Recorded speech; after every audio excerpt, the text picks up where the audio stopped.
चिपळूणमध्ये आजचा मूक मोर्चा स्थगित, 7 तारखेला होणार आयोजन। चिपळूण येथे पत्रकारावर झालेल्या हल्ल्याच्या निषेधार्थ राधाई फाउंडेशनच्या वतीने आज मूक मोर्चा काढण्यात येणार होता। मात्र प्रशासनाकडून परवानगी नाकारण्यात आल्याने हा मोर्चा आता पुढे ढकलण्यात आला आहे।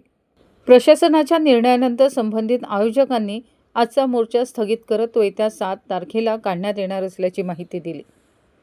पत्रकारांवरील हल्ल्याचा निषेध नोंदवण्यासाठी हा मूक मोर्चा आयोजित करण्यात येणार असल्याचे फाउंडेशनच्या वतीने सांगण्यात आले। मोर्चाबाबत पुढील कार्यक्रमाची रूपरेषा लवकरच जाहीर करण्यात येणार आहे। नमस्कार, मी राधाई फाउंडेशन अध्यक्ष संस्थापक अध्यक्ष राधा लवेकर। आज 4 एप्रिल रोजी पत्रकार हल्ला निषेधार्थ आपण मूक मोर्चा आयोजित केला होता, परंतु अत्यंत तातडीच्या म्हणजे 11 वाजताच प्रांतांकडून परमिशन कॅन्सल झाली असं आम्हाला कळलेलं आहे।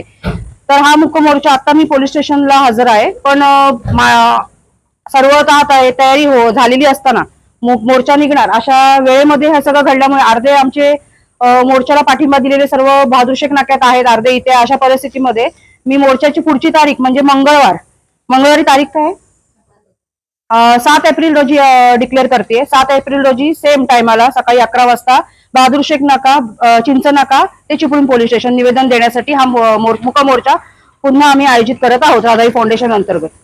प्रशासनाचा दबाव आहे असं तुम्हाला वाटतं का? कारण मोर्चा काढून दिला जात नाही, प्रशासन जाणून बुजून सुट्ट्यांचं असेल किंवा दिरंगाई करताय।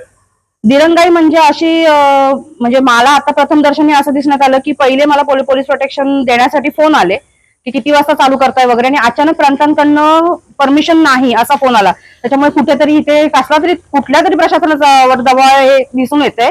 तरी सुद्धा परमिशन ही मिळणार आपल्याला आणि मूक मोर्चा हा होणार।